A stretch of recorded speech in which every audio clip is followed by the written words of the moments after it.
Charlotte Motor Speedway. They're lean, they're mean, they're 5 to 7 horses, a man and machine. They're 4 wide before they start to slip and slide. The Coast to Coast Racing League 350A Modifieds, Pro Late Models, and the 360 Sprintcars.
We are live on the Coast to Coast Racing Network for a little Flatline Racing Bodies Hometown Heroes Wednesday night. First up, as always, the A&J Custom Creations USAC Midgets. Always put on a good show, but man, you know, we're going to hear this a lot tonight. I won't spoil the surprise. Maybe you can catch on here, get the opening hint. But coming into tonight, Blake Chapman, 2 wins out of 4 races. He's got 313 points. Joseph Grandy, P2, 241. The gentleman, Jack Hitt. He's only run 3 races, 1 less race than Blake. He's looking, right now, he's at 238. That's a little bit too hard for me to do the math on the fly. So if you're that smart, go ahead, throw it out there what the gap is. But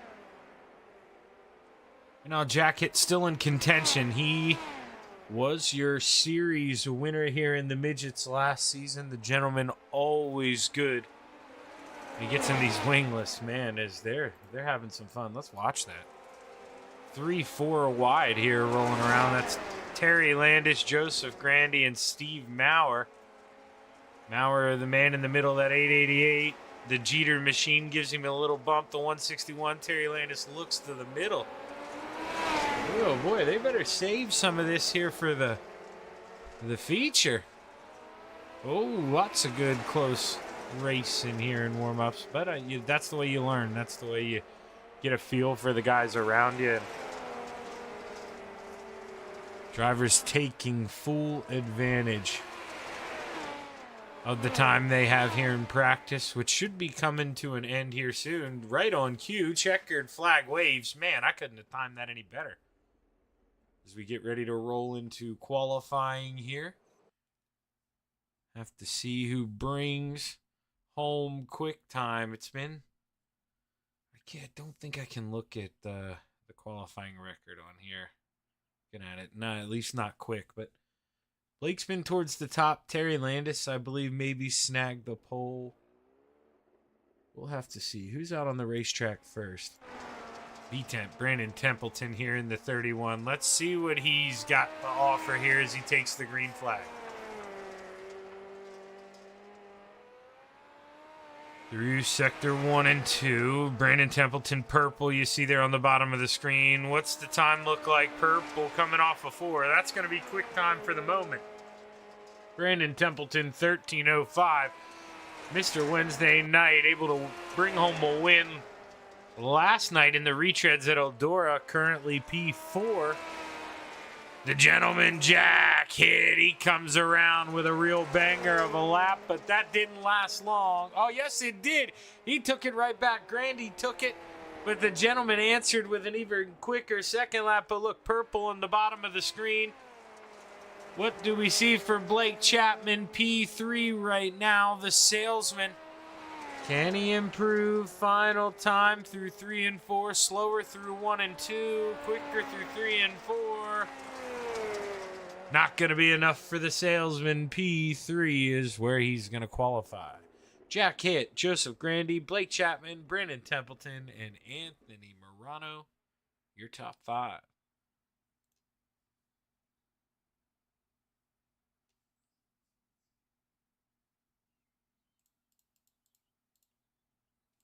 I'll have to see how many heats. I would imagine a 7 and a 6 here. 2 heats.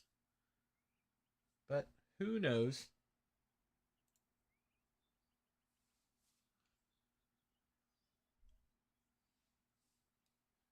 As right now, just oh so quiet.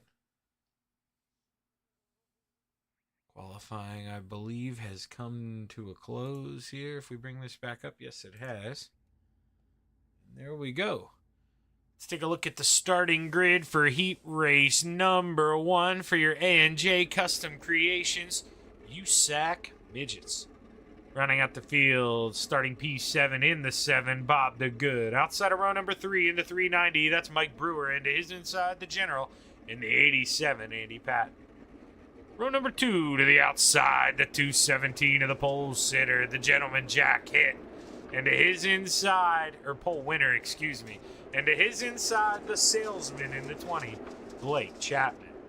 Row number 1 for heat race number 1 on the outside, the 32 of the Magic Ant-Man, Anthony Morano. And to his inside, starting on the pole, the 161 of the Desert Demon, Terry Landis. As we get set, ready to roll here. The green flag is high. It's ready to fly. 6 laps to play in the clay at Huset Speedway.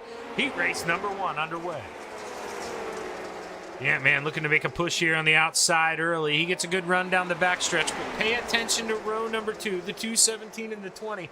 If there is any grip to be found, boy, those guys are going to find it. And the 161 and Anthony Morano going to have to turn it up here as we head down the backstretch. Still side by side, Terry Landis tries to make the bottom work, but give it to Anthony at the line, 4 to go. Andy Patton running around here, feeling a little bit of pressure from behind from the 390 of Mike Brewer, but right now, side by side out front, this is where the battle's at. The gentleman, your pole winner, fastest qualifier, making a move, moves on up to P2. Can he find a way to duck this thing low and possibly get in on the Ant-Man? Big send here going into 1. We follow him going down the backstretch. Jack Hitt still down low. Slide job for the lead, and here comes Blake Chapman. White flag in the air. Who's going to bring it home? Anthony thinks about a slider, can't complete it. The gentleman's up there. Anthony's got to send it in one more time. Blake's downstairs to capitalize. side by side at the line. Give it to the gentleman, Anthony Morano, P2. Blake Chapman, P3. Terry Landis, 4th. The General, 5th. Mike Brewer, 6th. And Bob DeGood, 7th. Boy, oh boy, man. Heat race number 1. The gentleman coming from 4th after the invert. Taking what was his, and he's going to start on the pole for tonight's feature as we take a look at the starting lineup for heat race number 2. Row number 3 on the outside in the 05, Devo, Donovan Ross, and to his inside in the 888, Steve Maurer. Row number 2 on the top shelf, that's $100,000, Joseph Grandy, and to his inside, the 31 of B-Temp, Brandon Templeton. Row number 1 for your second and final heat race for the A&J Custom Creations USAC Midgets. On the outside, the 055 of Mr. Wednesday Night, Brian Moore Sr. And starting on the pole in the 513, the Brewerton Beast, Jeff Barker. Well, Brandon Templeton and Joseph Grandy, they wanting the challenge of starting from the back here. I've seen them do it before. Not going to grid up here for heat race number 1. Only 4 cars. Let's see who can bring it home as Brian Moore Sr. and Jeff Barker bring us to the line. The Brewerton Beast on the inside, the 055 of the yellow jacket, Mr. Wednesday Night, trying to pinch him down. Able to do so, but man, oh man. Brewerton Beast might have to get those elbows out if he wants to complete the pass. He sucks back in line here. Can he find a way to get underneath the 055? Not just yet. Plenty of time to play. 4 laps to go. Steve Maurer all by himself there in P3, and Devo. Well, Devo's just having fun here. Maybe doing a little booze cruise back there, relaxing, having some fun. All by himself in P4 as only 4 cars make the call. But Mr. Wednesday Night, he's there to answer the bell. 2 laps to go as it's looking like he's going to be able to bring this one home as the white flag flies. 1 more trip around. Brian Moore Sr. won last night at Eldora, and he's going to try to do it in back-to-back nights. He's going to win heat race number 2 and start on the outside of the front row for tonight's feature. Jeff Barker, Steve Maurer, Donovan Ross, Joseph Grandy, and Brandon Templeton round out the field. And with that, we're going to take a quick break here on the Coast to Coast Racing Network. Run a little advertisement, and we'll be right back for tonight's A&J Custom Creations USAC Midget Sprint feature. Stick around.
Man, they must have all left the stoves on tonight. They're in a hurry. This thing is rolling.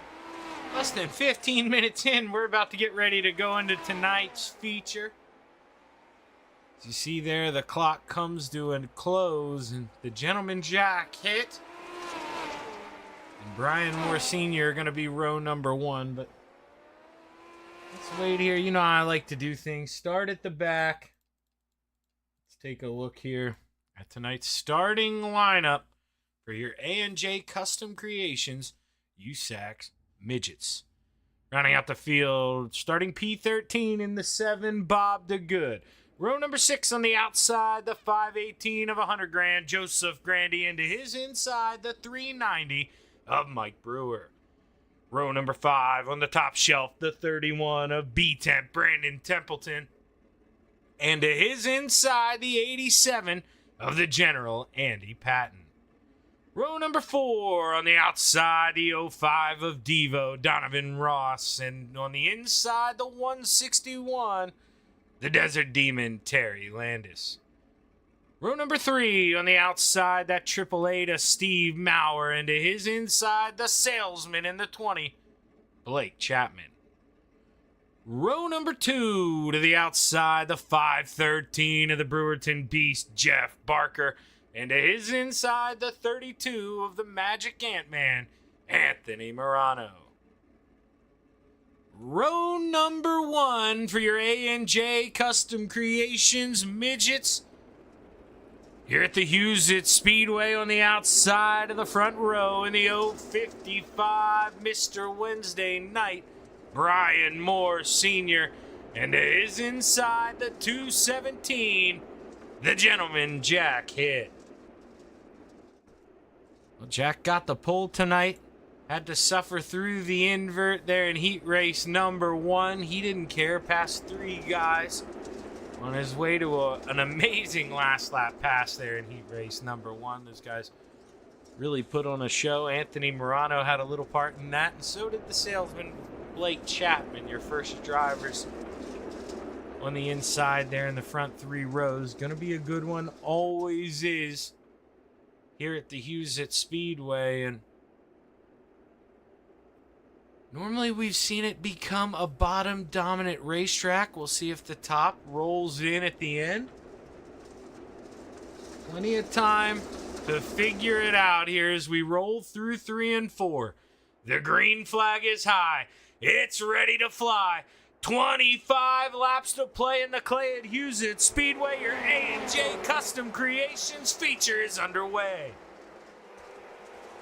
Battle for the lead right away. Brian Moore Sr.'s got that thing screaming like an eagle upstairs. Takes the early lead. Lap number 1, Mr. Wednesday Night. Hoping this thing stays green flag. Gonna try to walk away with a big one, but battling all throughout the field here is the 888 of Steve Maurer. He's sinking a little bit since that early restart. Started 6th, back to 9th, but keep an eye out on that 888 as he will most likely move on up through the field as the race progresses. But Jack Hitt really starting to stalk Mr. Wednesday Night out front, and you're seeing the 217 low and slow. That's the way to go. Until we get to 3 and 4, he's going to rip that outside, but take a peek a few cars back. Here comes the Salesman as his teammate Terry Landis gets into that front stretch wall, and Jeff Barker, Brandon Templeton, he starts to reel him in. Jeff Barker's the one right up the road who's dealing with the Salesman. He's got Blake to his inside. Can Blake secure the pass? He could have shut the door going down the backstretch if he wants to, but he likes going in there and hooking it low. And right now, the Gentleman out front. Can he find a way around as he gets right on the rear end? He sends it to the inside. Brian leaves the door open. The Gentleman fighting for grip coming off the exit. He can't find it. He's going to send it in the middle. Brian maybe overdrove corner entry a little bit, and that's all the Gentleman needed. Slide job for the lead. Mr. Wednesday Night back downstairs. He's going to slide it up there, but not enough speed. There goes the Gentleman, high and handsome. As we're coming to lap 16, new leader, the Gentleman Jack Hitt. holding off the rest of the field. Jeff Barker, he's got some company. Terry Landis down to the inside as Brandon Templeton was able to get by both. I told you he likes starting in the back of these things, just uses it, as a practice. And Brandon Templeton, he did just that, moved himself up fairly quickly, started 10th, up to 5th, to 31. How far can he climb on up if this thing stays green? Not a lot of time. Quick lap times here, and you got quick guys in front of you. As the salesman, he's one of them. He is starting to turn it on downstairs. Let's ride off the nose of Blake. You can see how low he gets. I mean, almost puts that left front tire over the berm here on entry. Oh man, you almost see the car lift up. He gets so low. Such a technical racetrack, and Blake able to just nail it lap after lap after lap. And Anthony Morano, he went to give it a go low in 1 and 2. And now Brandon Templeton, he's got that thing screaming upstairs. Here comes the 31.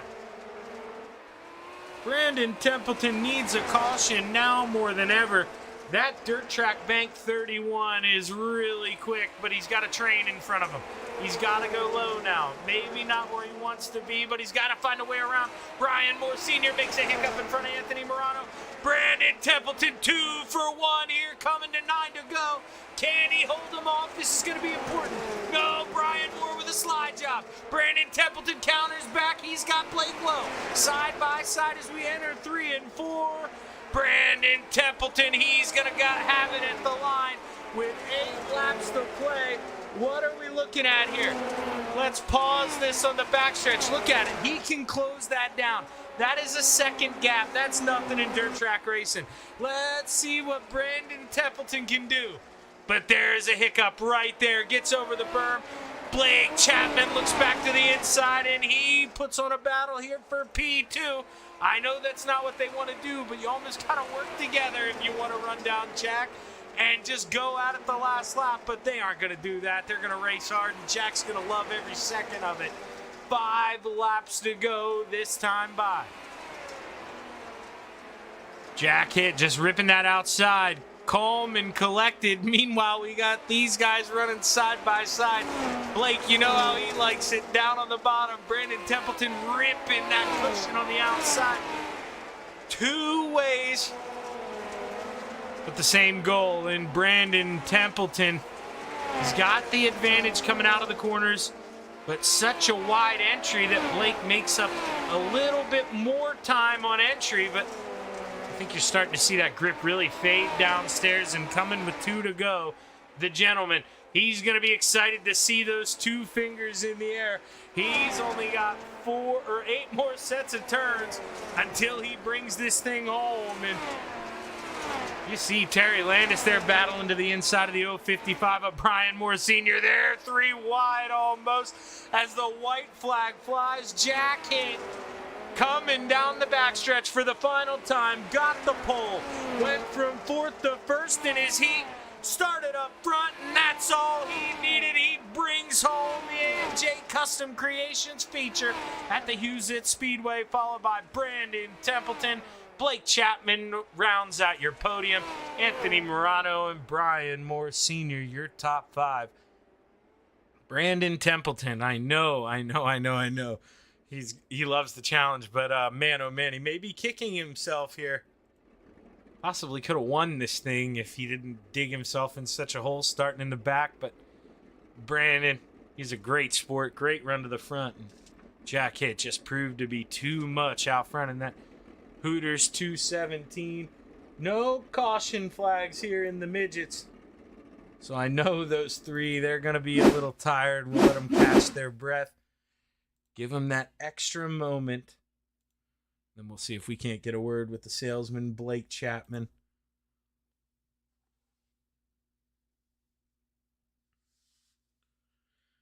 As we pop over to Discord. Yeah, like I say, they're still hopping up here. We could probably pull Blake. I see him. He wouldn't mind. He's These kids are technical enough that he'll be able to realize I pulled him up. So let's see if he's here, ready to talk. Blake, Shaggy up in the booth, man. You got a copy? Yeah, I got you. Well, dude, it just seemed like a little bit of a different racetrack tonight. The bottom just not hooking up as well as it has in the past. Talk to us a little bit about the race.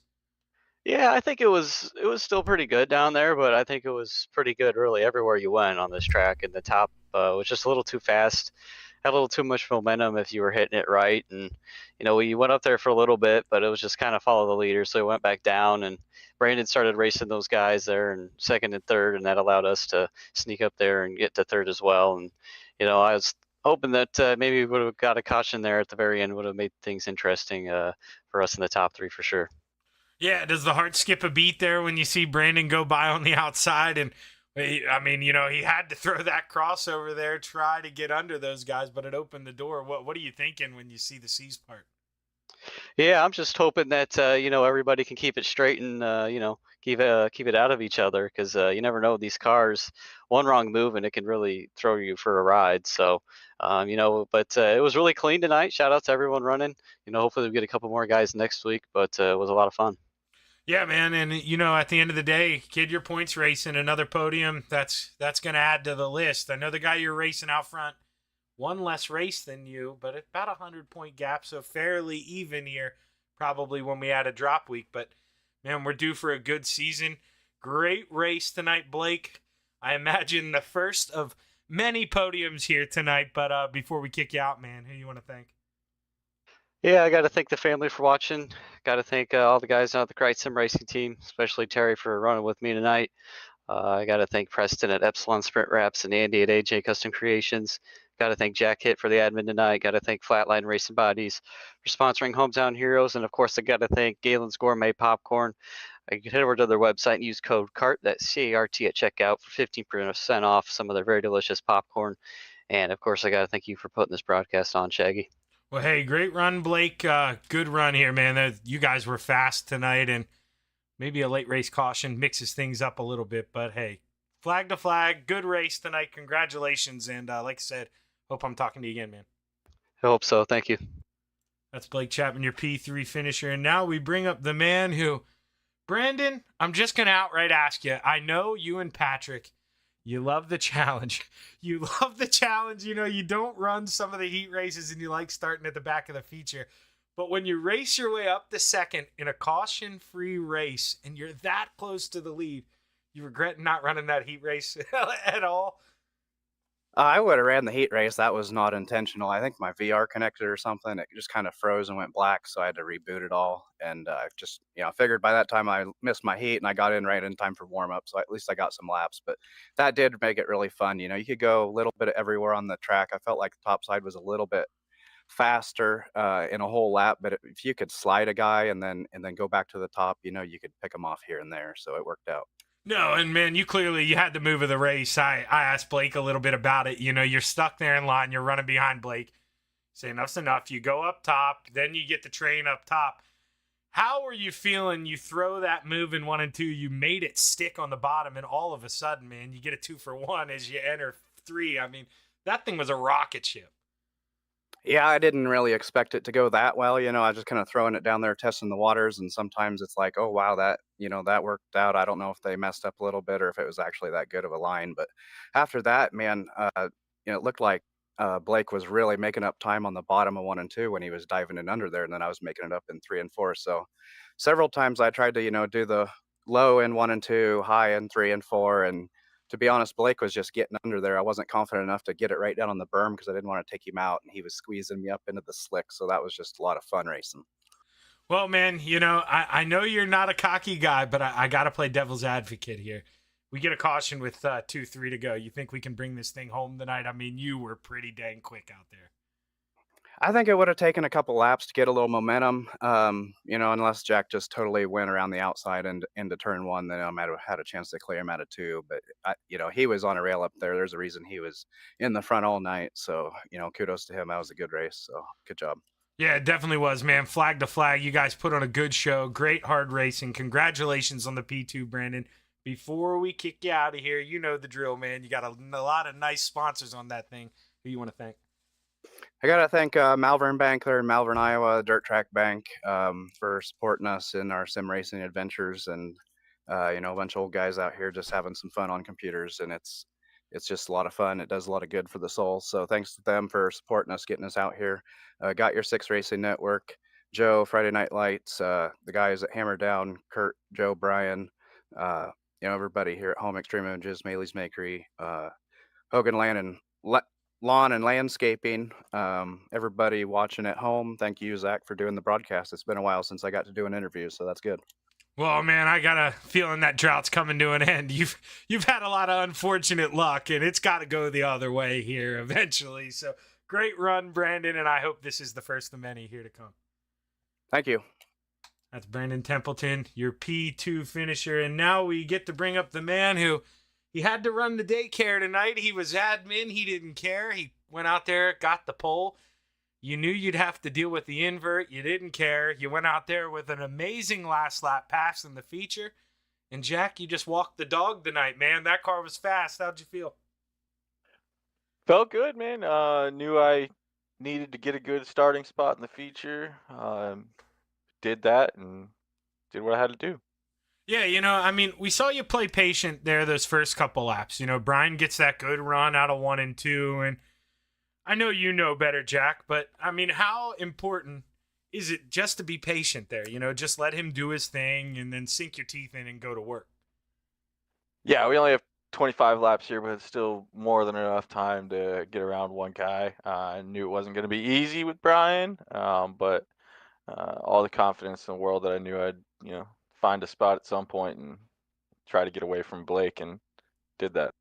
Yeah, and we've seen the outside work here, don't get me wrong, but we've also seen the inside, kind of walk away and dominate here.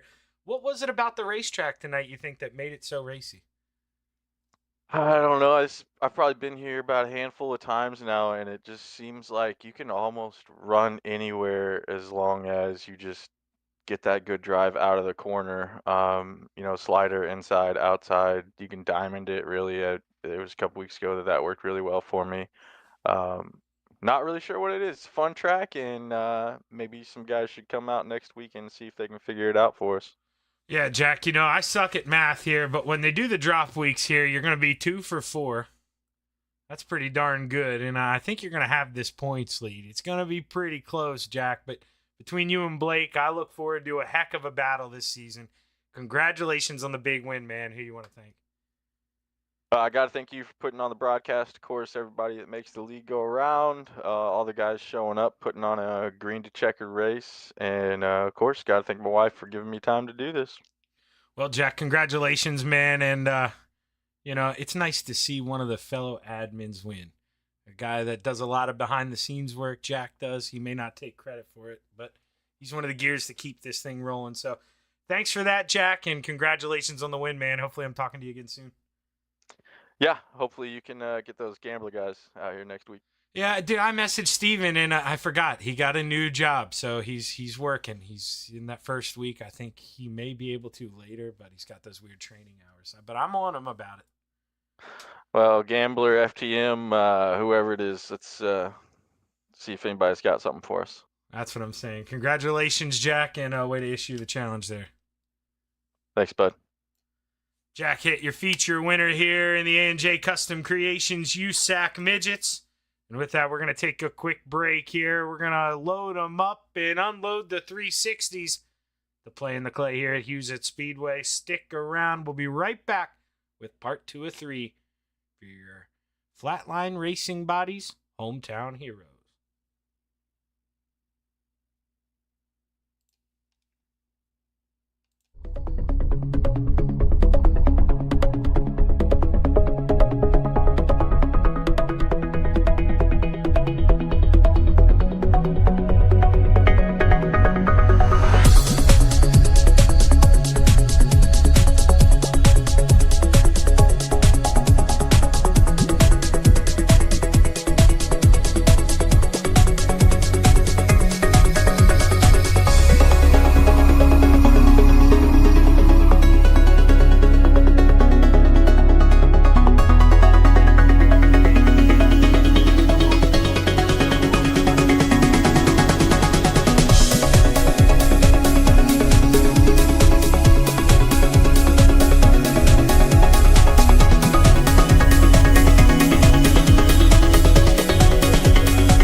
it's time for another edition of RSN Trackside, powered by Bob Johnson Auto Group on Rock Sports Network. Kiss on the champion. Trying to be a bit of a hiatus, so let's get... Tonight when we talked about it,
outpouring of love was amazing. These dollars had come together to support us, and we realized, no, we didn't want to use them for us. We wanted to use them to help others. The foundation has done so much for so many people. It helps any family that has somebody, whether it be a crew member or one of the drivers, that get hurt. We can help them to get through the situation. I was injured in a non-wing sprint car accident that broke my neck and left me with a spinal cord injury. I was in the hospital 8 months, and that got really, really expensive, so having that extra help to help push me and my family forward was a big deal.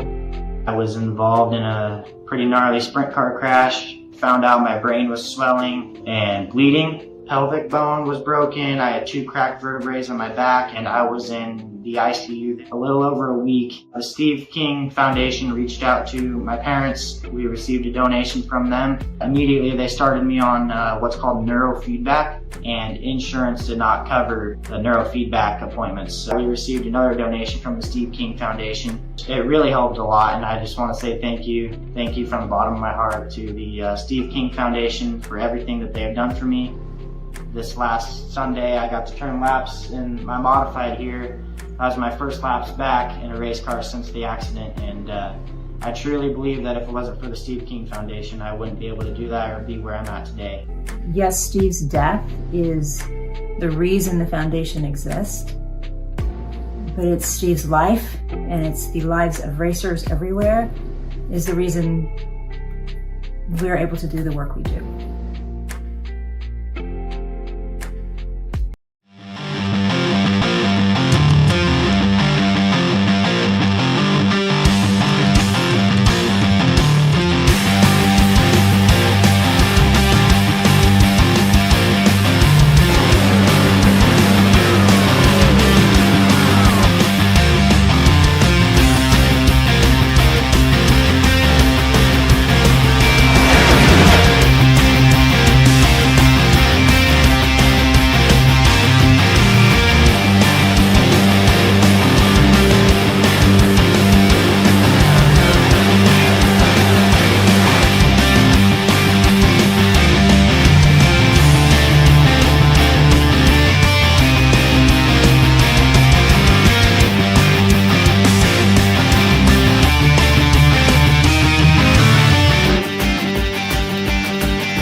We are back live on the Coast to Coast Racing Network. I'm Zach Chapman here with Shaggy TV to bring you part 2 of 3 here for Flatline Racing Bodies Hometown Heroes. And, well, the rest of the evening is presented by Flatline Racing Bodies. This is your Flatline Racing Bodies 360 Sprint Cars.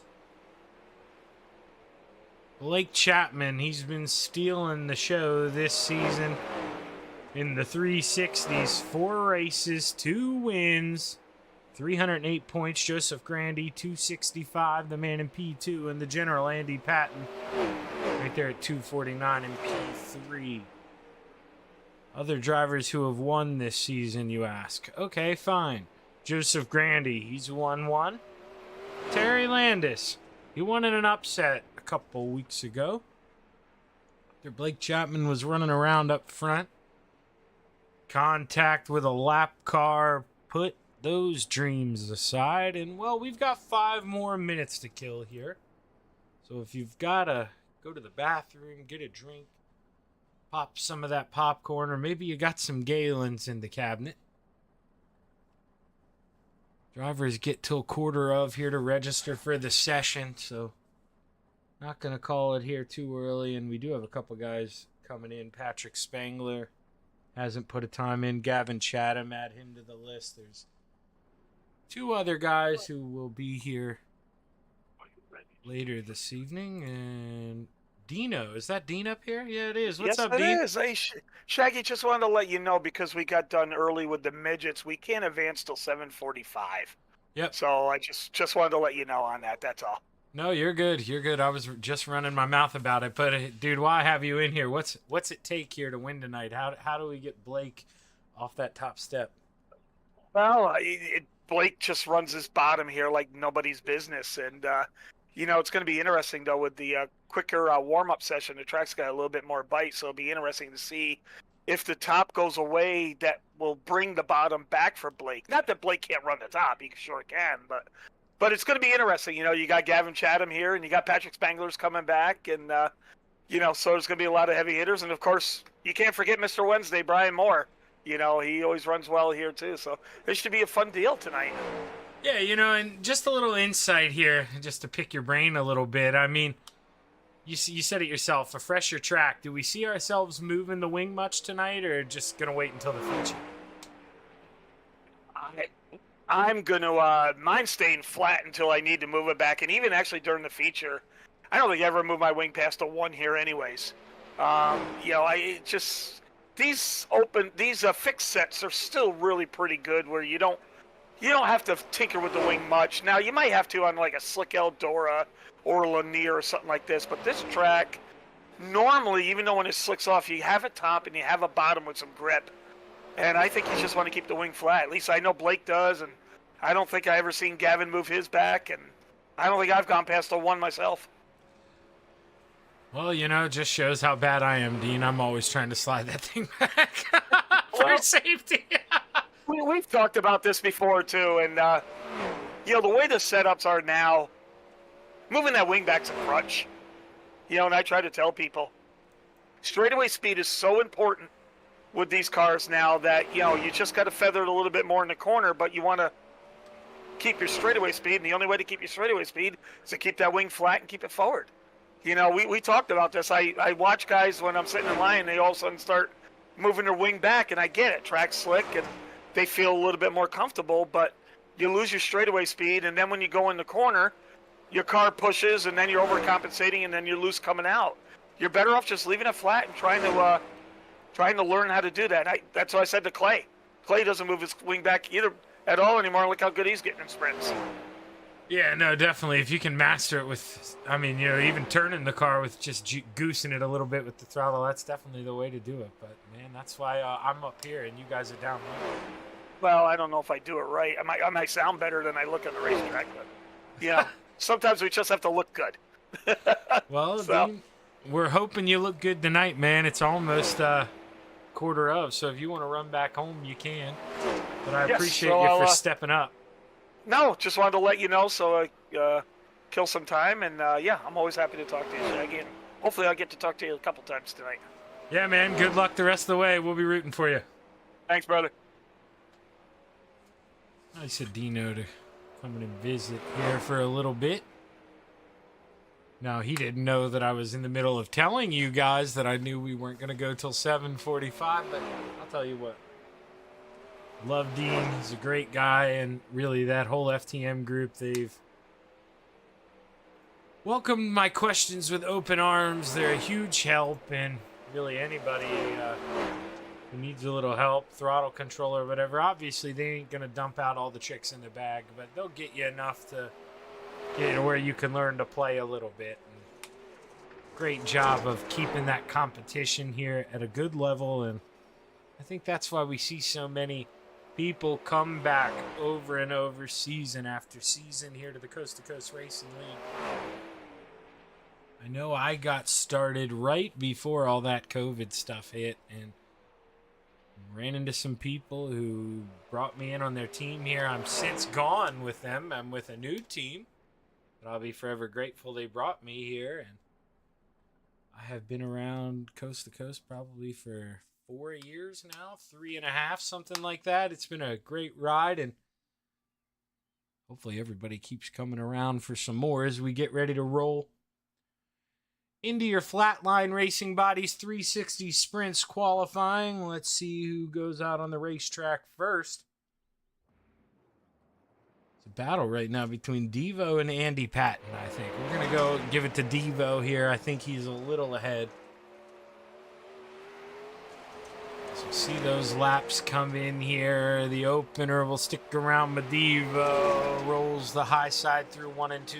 Middle through 3 and 4. What's it look like on the stopwatch?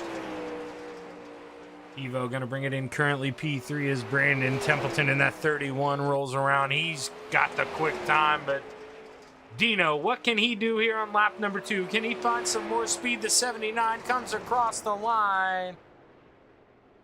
And Dean Reynolds is going to lose a spot because Gavin Chatham, the Dark Knight, coming out of the shadows, taking P2, the Salesman P3 for now, as Brandon Templeton watches and waits. Blake Chapman's final time through 3 and 4. He loses the rear end. He's going to be slower. He's going to stay P3 as Gavin Chatham gets him on his last lap. Back and forth here at the top. And the high side banger, Patrick Spangler, just getting some TV time. I told you, he likes to start in the back. It's a cruel joke. I love you, Patrick. You got the yellow training wheels racing. Now, that is, what's before the X, Patrick? Because I know Roman numerals, and that's 10. Can't even get a zoomed in pic, and now he's going to pull it off here before I can do my investigative work. But Patrick with a blazing lap of 27.32, going to bring up the end of the field here. And I'll be surprised if we see him grid in the heat race. He might surprise us. Who knows, but see, first of 2 heat races here for the 360 sprints, rounding out the field in the 161, the Desert Demon Terry Landis.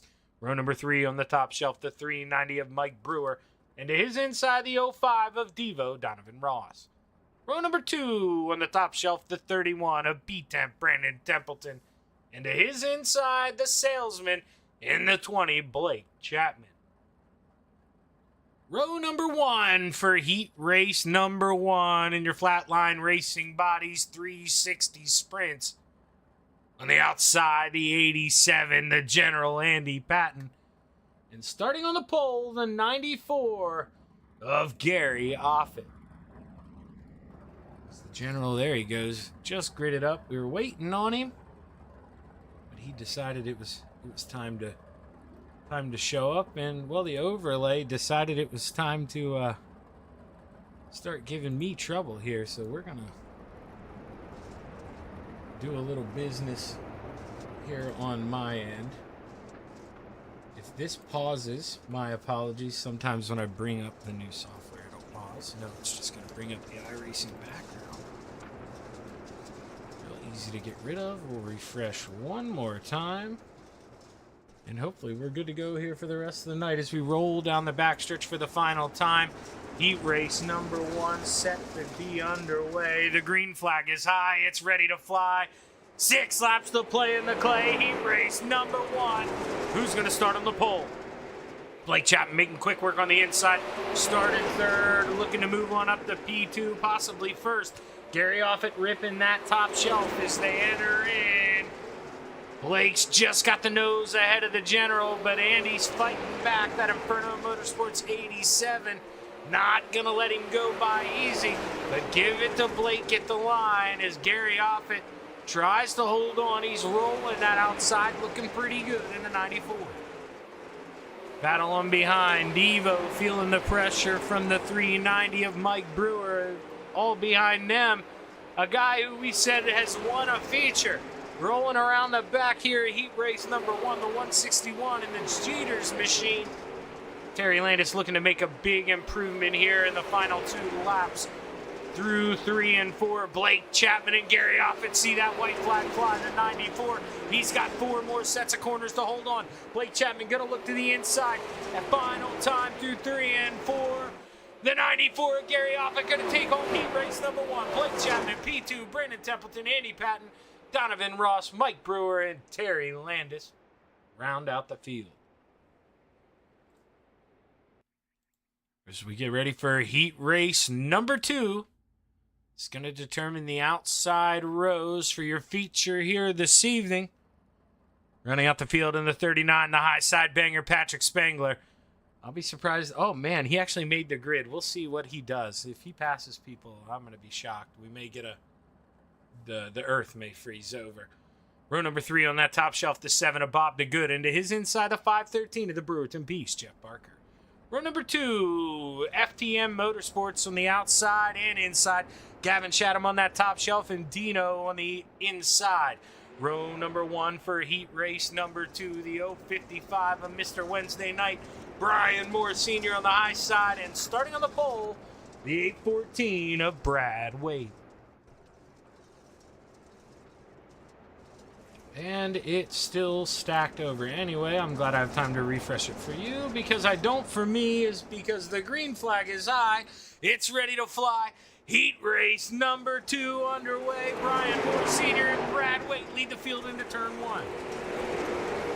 Brian Moore getting a big head of steam off that top shelf as Gavin Chatham looking to hook up and following the 99 of the Dark Knight. He did not come to play, and Brad Wade gets the door shut in his face. Gavin Chatham moving on up. Dean Reynolds moving to the top shelf. The 79 moves on up into third. Not just yet. Brad Wade sends it in, but look at the run from Dino. Gavin Chatham looks low for the lead here as we come to the halfway point. 3 laps to go. Gavin, can he find a way around, or is the top shelf where you want to be? Gavin sends it in there. Dino looks to cut under. 2 figures in the air, 2 more trips around. Bob DeGood trying to reel in the 814 of Brad Wade, but he's just running out of time as we go through 3 and 4. White flag set the way for your leaders as Gavin Chatham bounces it off the fence. And did he just cost himself one last chance as he sends it in? Does he throw a slide job? Keeps it on the bottom. Checkered flag flies, and Brian Moore Sr. wins heat race number 2. Gavin Chatham, Dean Reynolds, Brad Wade, Bob DeGood, Jeff Barker, and Patrick Spangler. Patrick didn't pass anyone, so I did kind of expect that hung out at the back, but we'll see. We'll take a quick break here on the Coast to Coast Racing Network and be right back for your Flatline Racing Bodies 360 Sprint. Stick around.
We're back live as warm-ups come to a close. Gavin Chatham, Brandon Templeton, Patrick Spangler, your top three.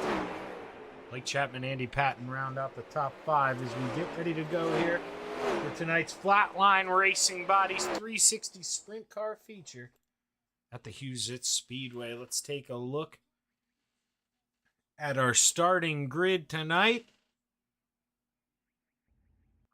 Rounding out the field, starting on the outside of row number 7 in the 39, the high side banger, Patrick Spangler, into his inside, the 161 of the Desert Demon, Terry Landis. Row number 6 on that outside, the 513 of Jeff Barker, the Brewerton Beast, into his inside, the 390 of Mike Brewer. Row number 5 on the outside, the 7 of Bob DeGood, and to his inside, the 05 of Devo, Donovan Ross. Row number 4 on that top shelf, the 814 of Brad Waite, and to his inside, the 87 of the General, Andy Patton. Row number 3 to the outside, the 79 of Dino, Dean Reynolds, and to his inside, the 31 of B-Temp, Brandon Templeton. Row number 2 to the outside in the 99, the Dark Knight, Gavin Chatham, and to his inside, the 20 of Blake Chapman. Row number 1 for tonight's Flatline Racing Bodies 360 Sprint Cars. On the outside, the 055, Mr. Wednesday Night, Brian Moore Sr., and starting on the pole in the 94, Gary Offit.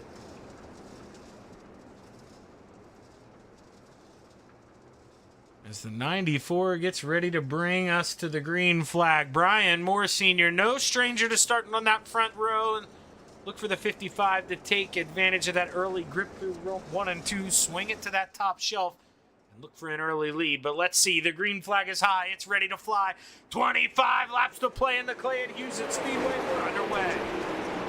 Brian Moore Sr. trying to do just that, Gavin Chatham trying to egg him on, but 94 of Gary Offit, he had enough room to shut the door. Likes it just where he is, though, right now in the middle, maybe in no man's land. Blake's going to want to go low. The 55's going to want to go high. What does Blake Chapman do here in the early stages? You got to play it calm here. You've seen him get into trouble in other races, and that's exactly what he does. Waits for the door to open up. The 94, Gary Offit, Brian Moore Sr. get together. The 94 goes to the inside, able to get back on the racetrack, but Gary Offit falls to the back. Gavin Chatham putting the battle on here for B2. He gets the elbows out. He gets into the 31. Brandon Templeton, broken steering, up and over. No caution flag yet for the 31. Heartbreak for Brandon Templeton is, man, oh man, Dean Reynolds, he was able to sneak through somehow with the net code, but Blake Chapman out front looking to walk away 2 seconds up the road from that man in the 99, Gavin Chatham, who looks behind. He sees his teammate trying to work to the outside of the 55. Brian Moore Sr. low and slow, finding all that grip down the back stretch and front stretch. Making it work right now as the caution flag flies, the 814 of Brad Waite. And, well, I clicked the wrong thing. I apologize. It actually starts with Devo, I think. So let's watch this 5 here. I'm not too sure when it's going to break out. Brad drives it in a little deep, gets into the left rear of Devo, and from there they tangle. Oh, Bob DeGood gets in there. Jeff Barker gets in there. He's able to squeak through, but it was enough for the caution flag. And Brandon Templeton, he's going to wonder, well, what in God's name? Why was there a flag there? What happened to me? He just wasn't there to receive the benefit of the flag. Tough break for Brandon Templeton. And, well, I brought up his string of bad luck. He didn't, and it looks like it continues. Tough break for the 31 here as we get set to go back green next time by, I believe. We'll see the lights go off. Not this camera we won't. Try and see, yeah, lights are off. None of them blinking going down the backstretch. Nothing blinking above the Steve King Foundation pace truck. So we're going to go back this time by at the Huset Speedway. Let's know who you're rooting for. I didn't make my pick yet, but I'm telling you, if you watched by now and heard the way I was talking, it was Blake Chapman. So we'll see what the kid can do. Got the lead here, 19 to go. Great restart as we're back underway. Andy Patton stuck there in the middle. He had to get off. He got a real good run on Brian Moore Sr. on that restart, but had to lift out. Now Terry Landis, he takes advantage. He thinks about peeking up on that outside. The Brewerton Beast, Jeff Barker, he tightens up on entry. He's got to get out of the throttle, and now Terry Landis move on over Andy Patton. Not just yet. The 161 struggles with grip coming off the corner, and all of a sudden, battle up front. The Dark Knight, look at him ripping the outside. New leader out of 4. Here comes Gavin Chatham. Full throttle motorsports to the party. Blake through 1 and 2, but it's all 99 through 3 and 4. Gavin takes the lead right back. Gavin flirts with the middle line now through 1 and 2. Makes it, that worked. I mean, that really worked for the 99. He's going to extend that lead down. Got it up to 0.3 of a second. And now Gavin Chatham goes low right in front of Blake, shuts the door and says, hey, this is my racetrack, kid. I'm back in town. Gavin Chatham out front with 12 to go. 3 wide just up the road. Andy Patton was in the middle for a second. Brian Moore Sr. to the outside, but he got a good run, and now he takes a peek on Terry Landis. Can't complete the pass as Andy Patton gets into the front stretch wall. Little loose on entry, able to gather it back. Leaders come across the charity stripe. 10 more laps to go. Blake really forcing the issue there, clips the apron, and we're seeing that lead out to a second. Blake finally moved up to that top shelf. He saw the blueprint. Now it may just be a little bit too late. Only 9 laps left to play. And Gavin Chatham, he bounces that right rear off the wall. No harm, no foul for now. Maybe even help the car out a little bit as the 99 are rolling around here at the Huset Speedway. And this is something we haven't seen. Somebody other than the 90, or than the 20, excuse me, with over a second lead here in the 360 sprints, and Gavin Chatham eating up every second of it. Dean Reynolds looking at a podium here if this thing stays green. He's got a big gap to the 161 of Terry Landis, who's currently in 4th, and he's got a long train behind him. 3 cars, Jeff Barker at the back of it. Gavin out front here, 4.5 to go as we roll through 3 and 4. You see your leader coming to 4 to go. That's your gap to Blake Chapman, and you got to think without a caution, 1.7 seconds, how you going to make that up?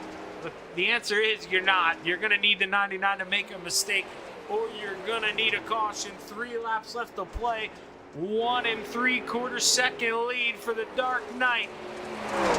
We didn't sneak out of the shadows tonight. Stormed that top shelf and absolutely took it like candy from a baby. It just hasn't looked back. Gavin Chatham ripping around here. Getting awful close to lap traffic. Shouldn't be a factor though as the white flag flies. One more trip down the backstretch for the 99 of Gavin Chatham. Didn't start up front, but sure as heck gonna finish there. The Dark Knight Gavin Chatham brings home the checkered flag at Huset Speedway. Blake Chapman, Dean Reynolds, your podium side by side. Battle to the line there between Brian Moore and Andy Patton. You saw Brian just edged him out. Jeff Barker 6th, Brewer 7th, Brad Wade 8th, Bob DeGood 9th, Terry Landis 10th after an unfortunate last lap mishap, I'd assume, because he was running there in P4.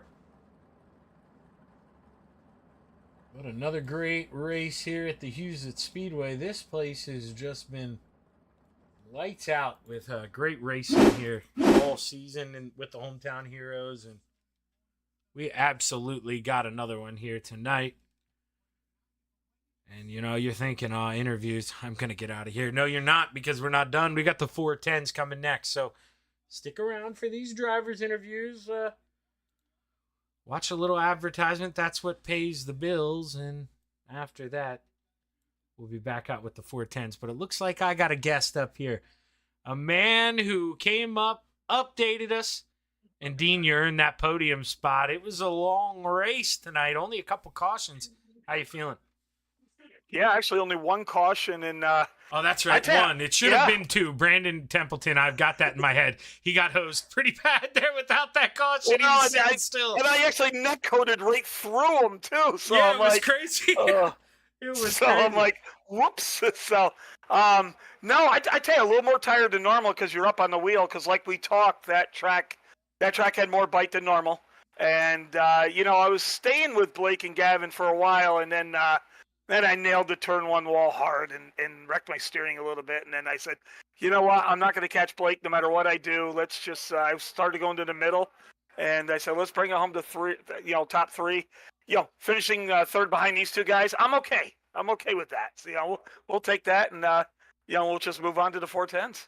No, yeah, especially because, we're watching you now. This is before you get into the wall. And you and Gavin, we've seen people run the high side, but then we've seen two guys now run the FTM high side. How hard is it to go in there and get inches from that wall, man, lap after lap? And, well, you said it. You made a mistake, but, the speed definitely worth the price, I think, up there. Yeah, and that's where I do like the run is up here, and that my force feedback actually stayed for this race, so that helped me out greatly there too. But that's what you got to do. Now, Gavin was telling me, though, you got to go down to the bottom of 1 and 2, and I tried that, and I just didn't feel comfortable, and I said, you know what, I'm just going to stay up top.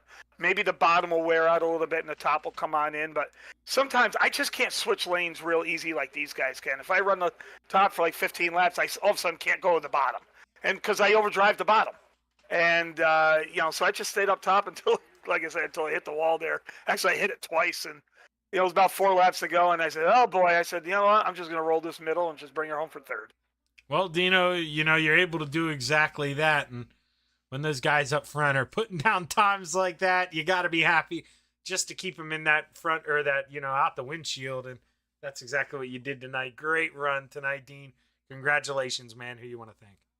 Well, I want to thank Brian Moore Sr. I finally got him back from last night for kicking my ass. So, we were starting alongside. I said, I got to beat Brian here. He's Mr. Wednesday, and I know he's going to be tough, but I think the track helped me a little bit because I was on the outside there. But, we have a lot of fun together, and, it's good racing with Brian. So, but I got to pick on him a little bit. But I got to thank the guys from Full Throttle Motorsports. Gavin Chatham was really helping us greatly. And then if you notice, Mike Brewer, that was his first ever sprint race, and he still got 7th. So, it shows you what the coaching that Gavin gets you, which is really cool. And we like to welcome Mike Brewer to the FTM team. We signed him this week. I've known Mike for years. We've actually raced with him for years, and he was always independent. And then he got part-time teams and stuff. But we saw he was kind of independent again. So he said, Mike, you want to come on to FTM? And he said, absolutely. So we're glad he joined us. So Shaggy, got to thank you, Shaggy TV, for doing the telecast. I got to thank. Oh, who's the sponsor? I forget. I'm the admin. Flatline Racing Bodies. Flatline Racing Bodies. Thanks so much for their contribution so Shaggy can go do the TV. I got to do my normal. I got to thank Anthony's wife, Sherry, for, allowing him to iRace so we can have fun with him. Got to thank Isaac's girlfriend, Kelsey, for doing the same there. I better thank mine, Megan, for letting me do this because I forgot to say that last night during the retreads. Thank God I didn't show her send her the link. My dad's watching, hopefully, and want to say hi to my dad. And, just thanks to everybody for doing what they do. And, Super Dirt Car Series, World of Outlaws, and Dirt Vision, my companies that I work for. Hopefully, everyone gets to enjoy some real-life racing by watching them. And we're going to move on to Hometown Heroes 410s. Now, Dino, before I kick you out of here, I lied. There is one more question I want to try to remember to ask everybody, but I'm probably not going to. Is there any thought when you hop in this 410 next to take some power out of it, or are we just letting it swing? No, I do for feature. I don't for time trials in the heat. But I do take some power out in the feature because, the last, even though it's only a 25 lap feature, the last 10 laps, you you feel it. Now, other guys don't. Like Blake Chapman never does, and he runs the bottom. So that shows you how good he is on his throttle control. I need to do it because I don't have any patience and control. So the only way I can do it is, take some. You can't take gear out because you're fixed, but I'll knock down the throttle. Maybe 97, 96 will run. Well, Dino, I wish you the best of luck, man, and hopefully we're seeing that 79 on the podium after the next one. Good luck, Dean. All right, Shaggy. Thanks again, man. And now we're going to bring up the man who get used to talking to him last, but he gets it stolen from him there on the restart. Blake, you committed to that bottom as always, man, but all of a sudden, the high side started rolling, and you just got caught downstairs. Yeah, I didn't think that top was going to come in quite yet. I expected it to probably come in towards the end of the feature there, but yeah, that bottom just kind of went away there in 3 and 4 a lot, and that top was the place to be. Kudos to Gavin, he found it, and he blew my doors off when he went by me. So, I was just trying to hold on to it from then on. So, yeah, it was kind of a weird track. I felt like we didn't get a super hard count, but the track slicked off a lot, and it wasn't what we were expecting, but hopefully we'll be able to adapt a little better next week and in the 410s. No, definitely, but I mean, it just shows why all of us, I think, love this track, man. The variety. I mean, when have we seen so far in the weeks where we're watching you guys fight side by side right now? I mean, you're killing them in the bottom in 1 and 2, and then you said it. You just want to be up top in 3 and 4. I think this is one of the first times we've seen a crossover like this here. Yeah, definitely. Usually that top can get fast towards the end, and especially in 3 and 4, because the bottom really goes away in that corner. And it went away like really, really quickly in a snap of a finger there, on that restart. So definitely is not what we were expecting. But like you said, it's a fun racetrack. After I got past, I was searching around a little bit. I even know the middle can come in here sometimes and be the fast line. So, it keeps you on your toes for sure, and it's a lot of fun. No, yeah, and I know you're a smart kid, and Gavin's only run 1 race this season. He's not points racing, you are, so you're able to go down there, hammer down a P2. Congratulations on the great points night, man. Who you want to thank?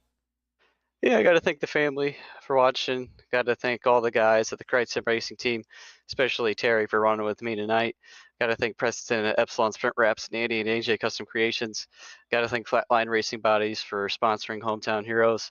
Got to thank Dean Reynolds for the admin tonight. And of course, I got to thank Galen's Gourmet Popcorn.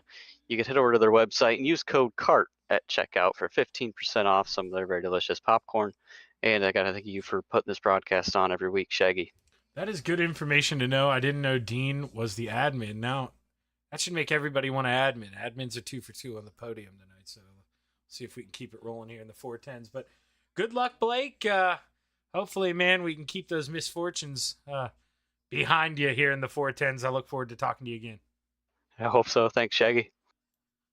It's Blake Chapman, your P2 finisher. And now we bring up the man who I stole him from talking to his teammates. Sorry, Gavin. But boy, oh boy, man, you showed us a line here. Now, obviously, if you want to be fast, man, you got to go up and get that cushion. But boy, man, right up against the wall. I mean, the reward's there, but how risky is it getting that close to the wall every time, man, especially through 3 and 4? First, I just want to say, say an apology to Brandon Templeton there. I definitely, when I was trying to pass him, I gassed it up a little bit, and I pushed into him a little bit. And I think I sent him into the wall. So first and foremost, I want to apologize for that. That was a big mistake on my part. But yeah, no, just running the cushion up there. It's so fast, especially in 3 and 4. I was telling Blake and Dean how much I really love running up there, and 3 and 4 for some reason at Huset, I don't know, it just clicks for me, I guess. I don't know. But it's just so fast up there, and then the bottom. When in 3 and 4 in the bottom, you gotta really slow the car down to make sure you get that grip off the corner. So I was able to just keep sailing it up there, and I was really glad. I know Blake loves riding a low line there, so I was just hoping he'd stay down there. And when I was able to get past him and tried a few different things in 1 and 2 with the middle, and the middle was kind of there a little bit, and it stuck a little bit, but then ultimately the bottom was just the best way to go in 1 and 2. Yeah, I rewinded a little bit back so we could watch this while we talk to you, but I'm actually watching you do that right now. You go at him back and forth for a couple laps, and you tried to hammer down that outside through 1 and 2, and You said enough is enough. And do you think going down there to the middle, I mean, we're watching you now, you get a much better run. You find a little bit of tack coming off. You think that was the big difference there in finishing the pass? Because we know how tough Blake is on the bottom. I mean, he was going to keep coming back lap after lap. And you finally just put it all together.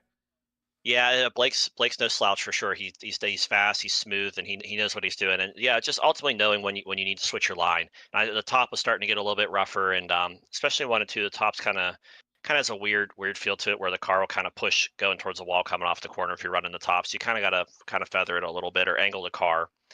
Go down the racetrack. It was starting to get slick up there, and I knew it was starting to go away. So I knew I had to do something, and probably pretty quick, because if you give him an opportunity to pounce, he's definitely going to take it. Because he knows what he's doing. He's fast, and he'll take the opportunity if you making a mistake. So definitely had to get down there, and the middle stuck a couple times, and ultimately when I sailed it off in 3 and 4, when I was able to clear him pretty good, I jumped out of the bottom and took his line away, and then I think he started searching as well, but we just stayed smooth and stayed focused, hit our marks, and hit good lap times, and we were able to pull out the win.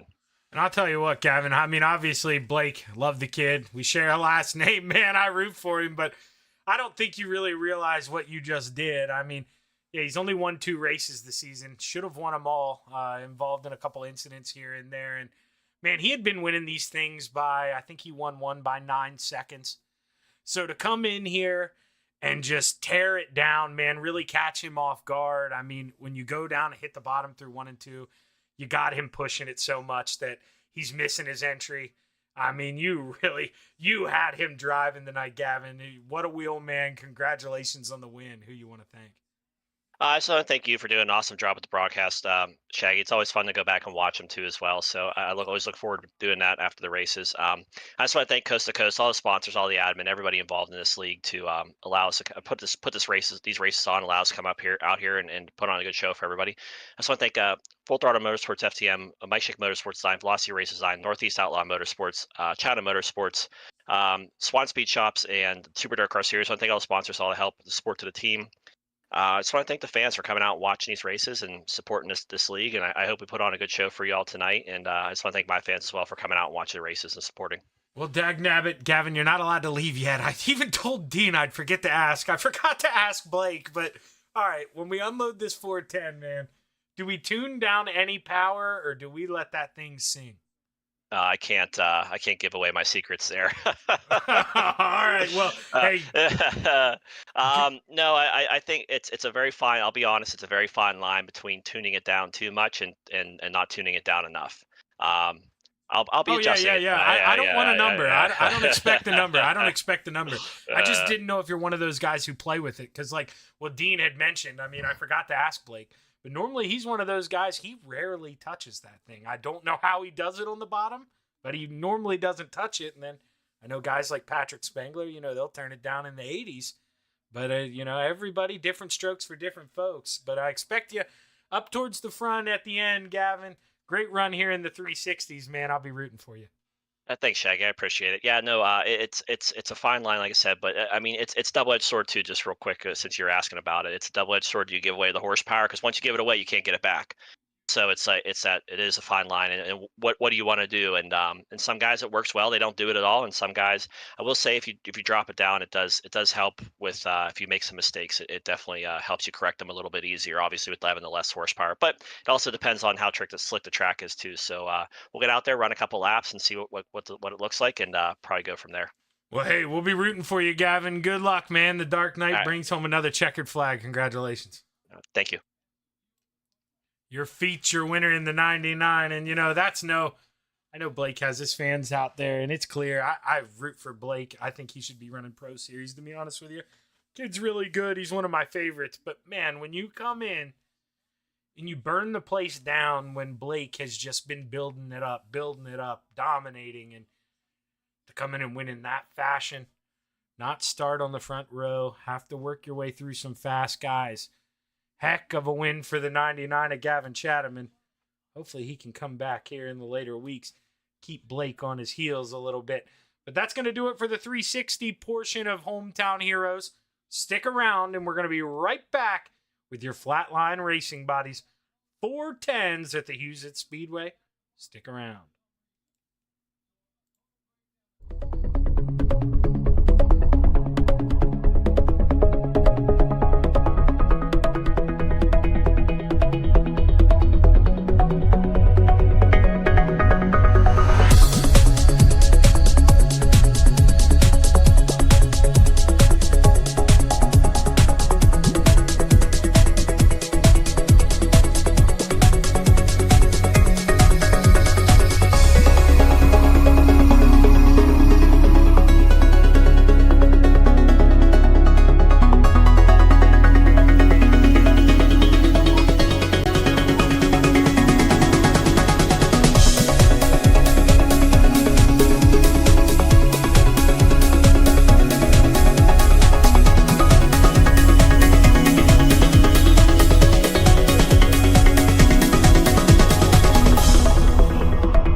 it's time for another edition of RSN Trackside, powered by Bob Johnson Auto Group on Rock Sports Network. Kiss on the champion.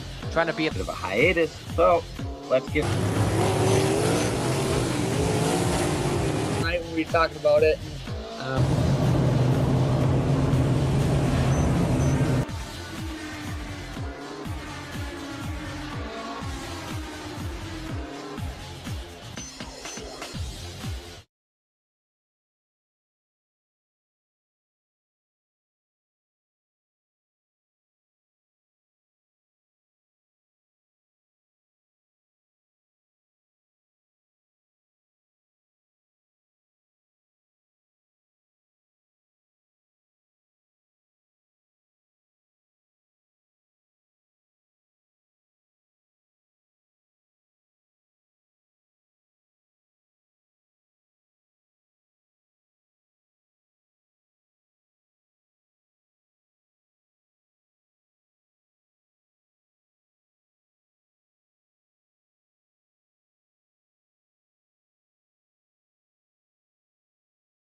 Outpouring of love was amazing. These dollars had come together to support us, and we realized, no, we didn't want to use them for us. We wanted to use them to help others. The foundation has done so much for so many people. It helps any family that has somebody, whether it be a crew member or one of the drivers, that get hurt. We can help them to get through the situation. I was injured in a non-wing sprint car accident that broke my neck and left me with a spinal cord injury. I was in the hospital 8 months, and that got really, really expensive, so having that extra help to help push me and my family forward was a big deal. I was involved in a pretty gnarly sprint car crash. Found out my brain was swelling and bleeding. Pelvic bone was broken. I had 2 cracked vertebrae on my back, and I was in the ICU a little over a week. The Steve King Foundation reached out to my parents. We received a donation from them. Immediately they started me on what's called neurofeedback, and insurance did not cover the neurofeedback appointments. So we received another donation from the Steve King Foundation. It really helped a lot, and I just want to say thank you from the bottom of my heart to the Steve King Foundation for everything that they have done for me. This last Sunday, I got to turn laps in my modified here. That was my first laps back in a race car since the accident, and I truly believe that if it wasn't for the Steve King Foundation, I wouldn't be able to do that or be where I'm at today. Yes, Steve's death is the reason the foundation exists, but it's Steve's life, and it's the lives of racers everywhere, is the reason we're able to do the work we do.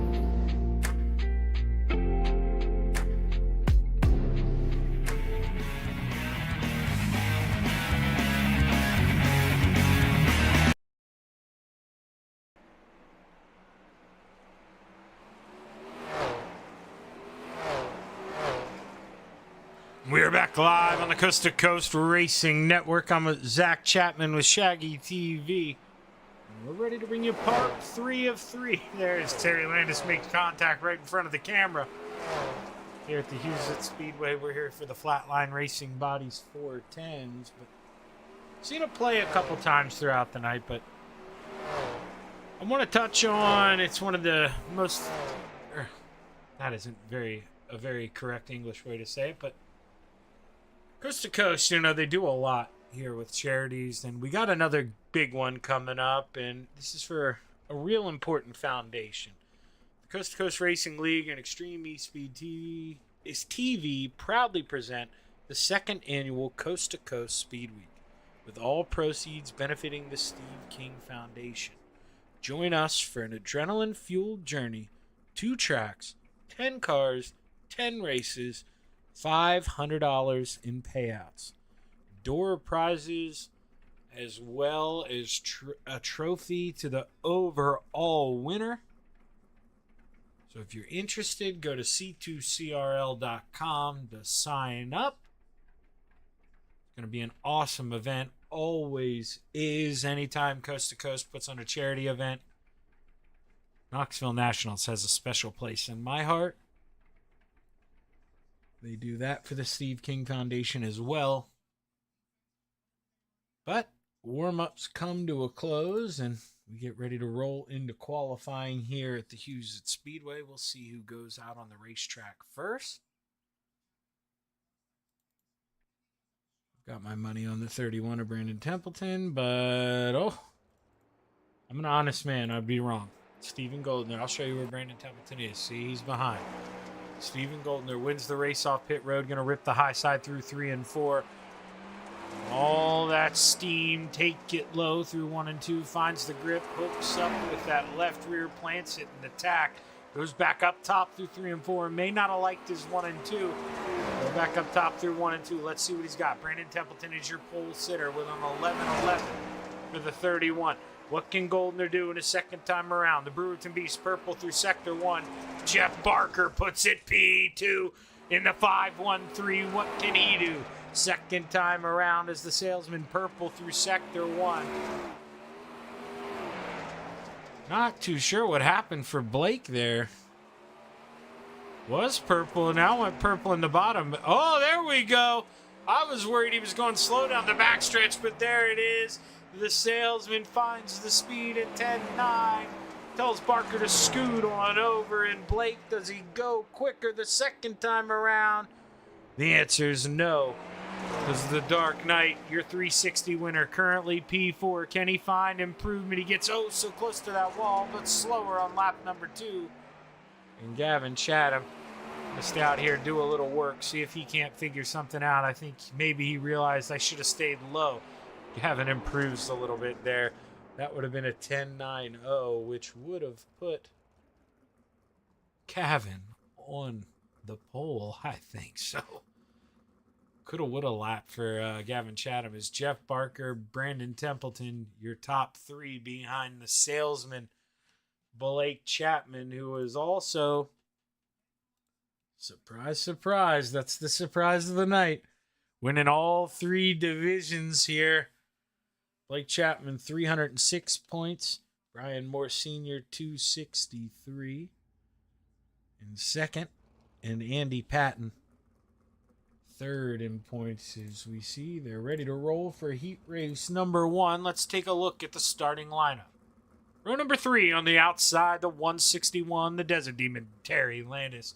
And to his inside, the 055 of Brian Moore Sr.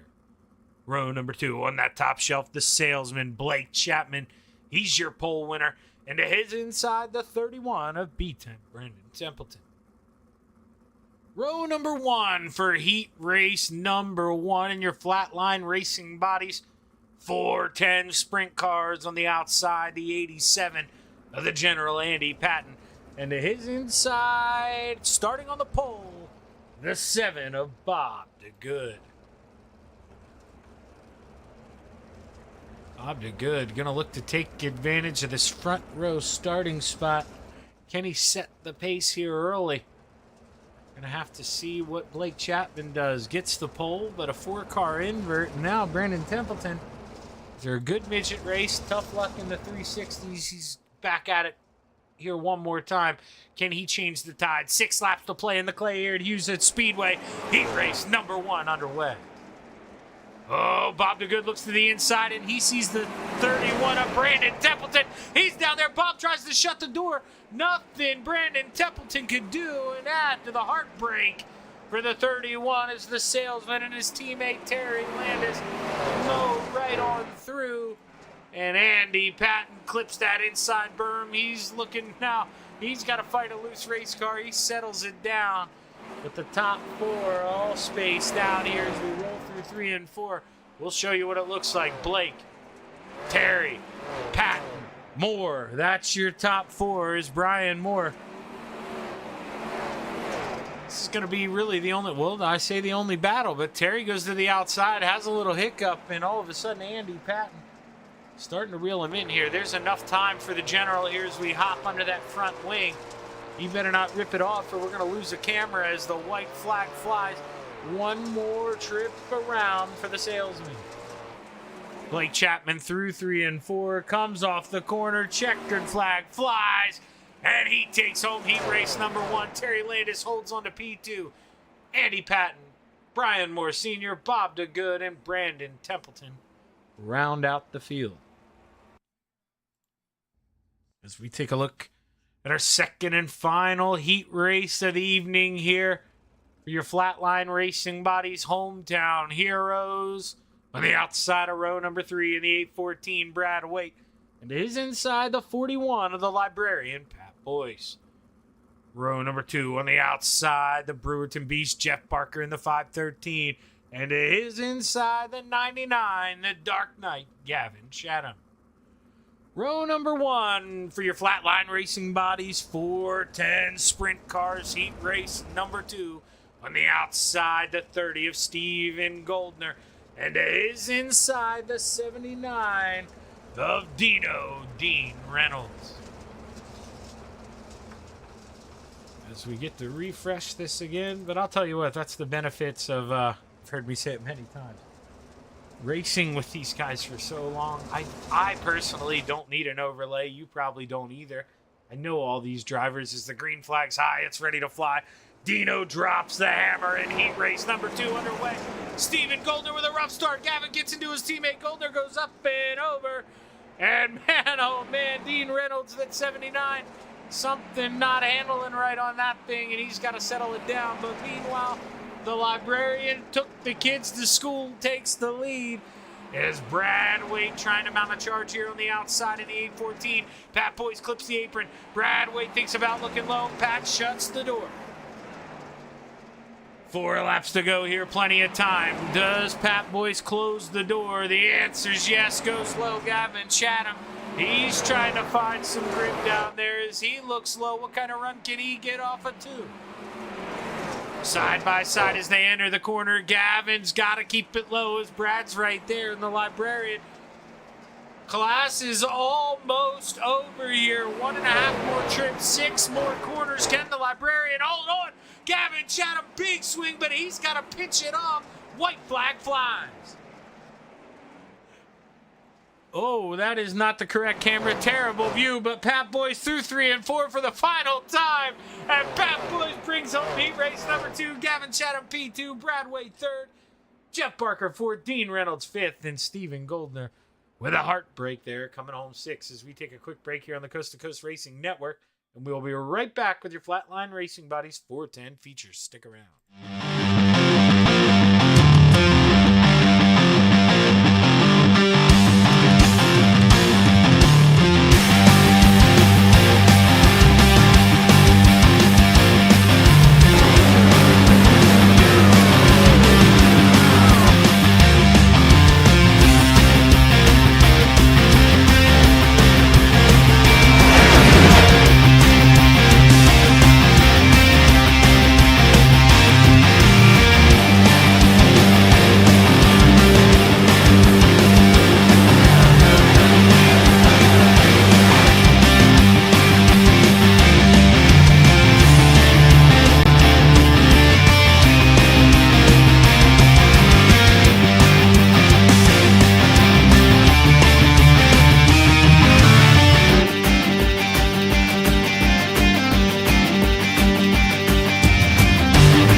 We're back live on the Coast to Coast Racing Network. About to roll into tonight's final feature of the evening. Your flatline racing bodies 410s. Blake Chapman, Gavin Chatham, Brandon Templeton, your top three in warm-ups.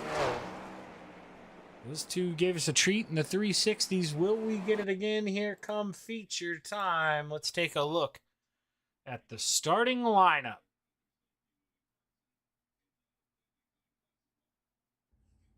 Starting on the outside of row number 6 in the 30 machine, Steven Goldner. Into his inside, the 31 of B-Temp, Brandon Templeton. Row number 5 on the outside, the 79 of Dean Reynolds. Into his inside, the 7 of Bob DeGood. The 513 of the Brewerton Beast, Jeff Barker, lines up on the outside of row number 4. Into his inside, the 055 of Mr. Wednesday Night, Brian Moore Sr. Row number 3 on the top shelf, the 814 of Brad Wade. Into his inside, the 87 of the General, Andy Patton. Row number 2 on the outside, the 99 in the Dark Knight, Gavin Chatham. And to his inside, Old Smoky in the 161, the Desert Demon, Terry Landis. Row number 1 for your flatline racing bodies 410 sprint car feature.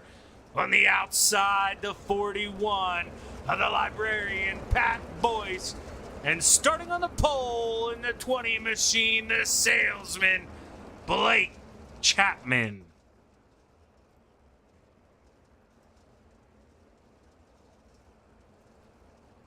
No relation. I wish there was. Maybe some of that sprint car talent would have rubbed off on this man up here. But there's a reason I'm up here.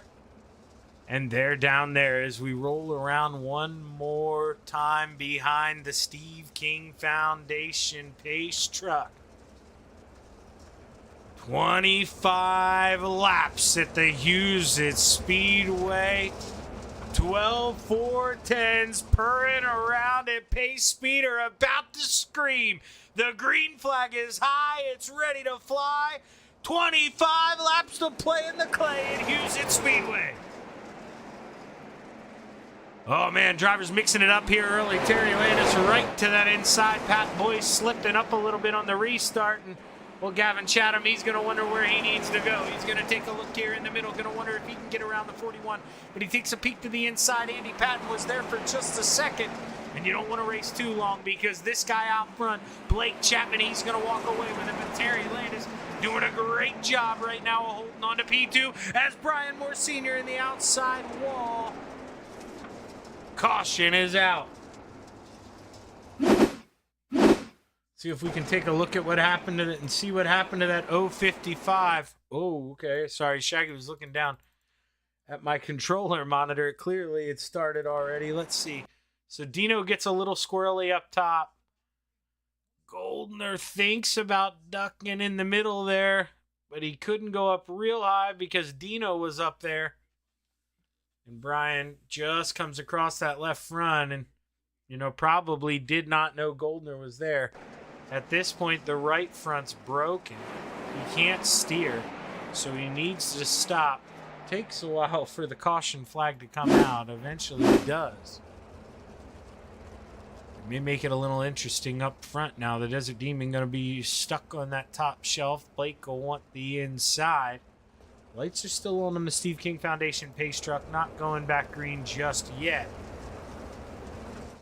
But it's coming soon here at the Huset Speedway, and I imagine not going to get many of those yellow flags here tonight, so take advantage of the break here if you can as a driver. This track tends to go towards the green flag runs.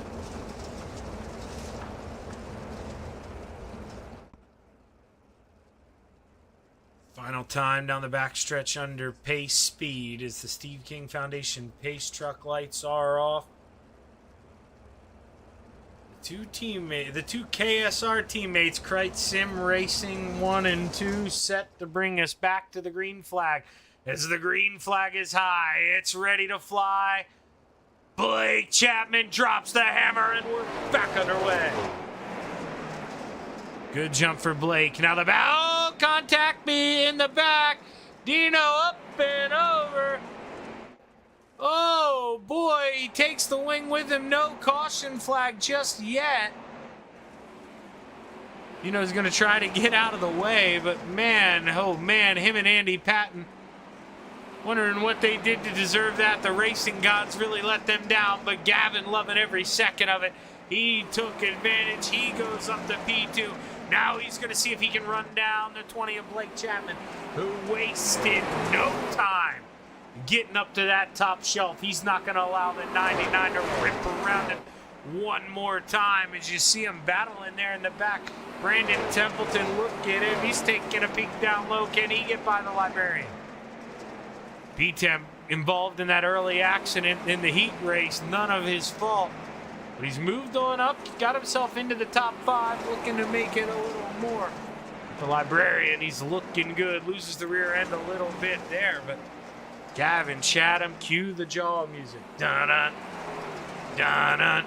He is creeping up on Blake Chapman. Tick, tick, tick, tick, tick. Let's take a look at the laps. Not a significant amount, you know, about half the tenth. There it is, almost a full tenth. But he's just gnawing at him every single lap. It's one thing to catch a guy. Well, it's another thing to pass him. We'll see if Gavin can find a way around.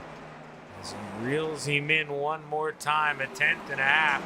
He's probably got Blake taking peeks up in that rear view mirror. And when you got a guy doing that, you already got him beat. And Gavin trying to look to the inside here, trying to find some tack.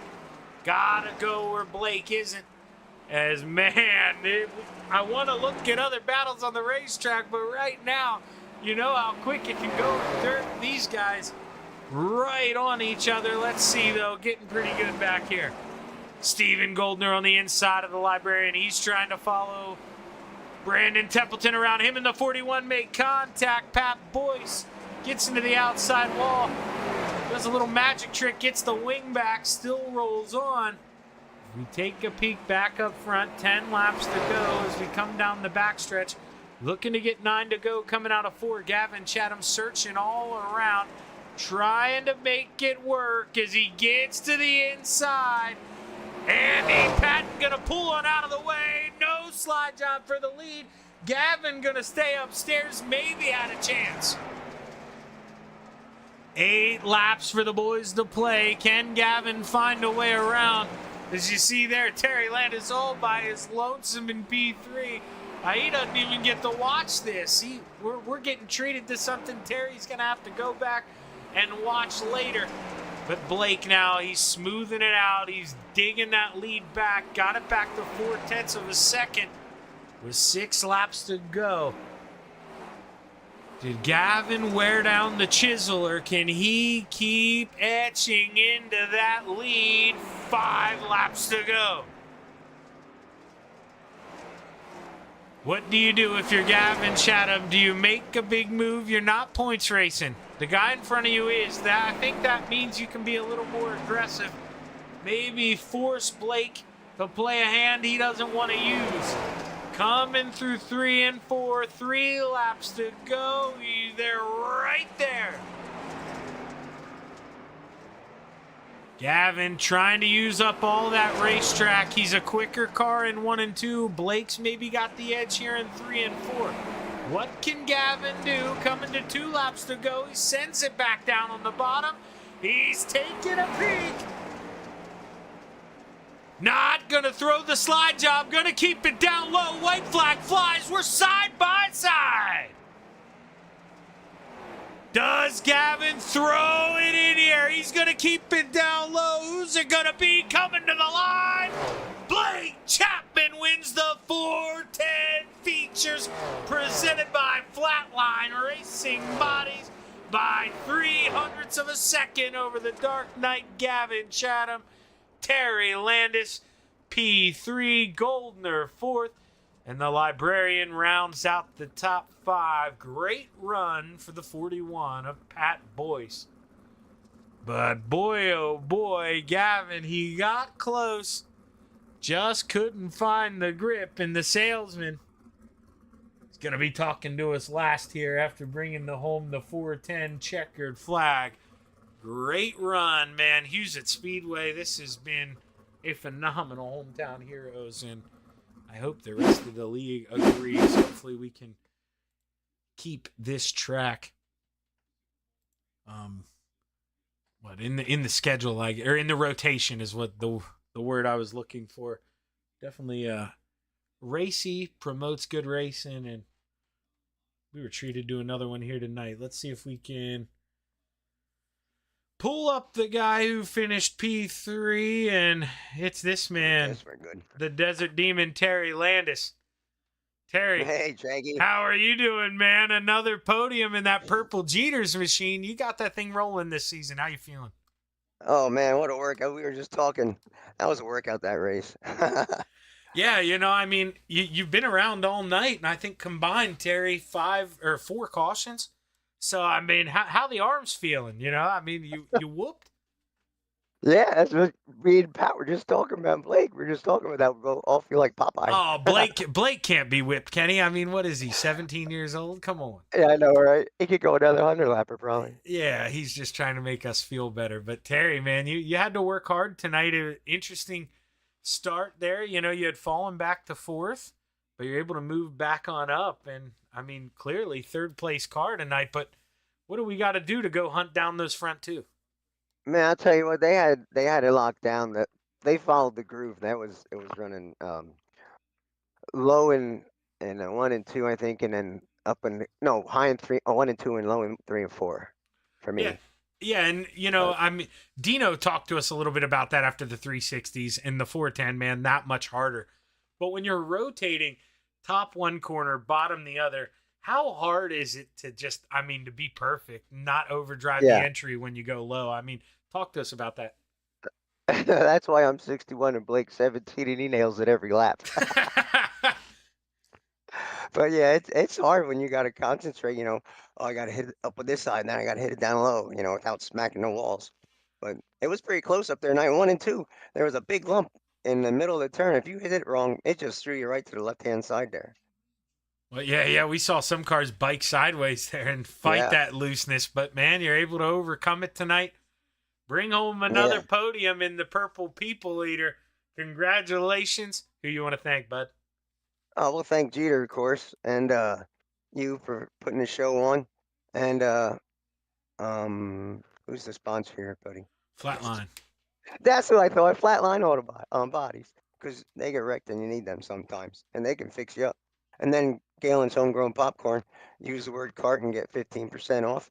And my boy Blake, congratulations. And my wife Judy. Well, congratulations, Terry. Another podium, man. Good run, and I can't wait to talk to you. Hopefully I'm talking to you tomorrow night, man. Good luck. All right, Jake. Thank you.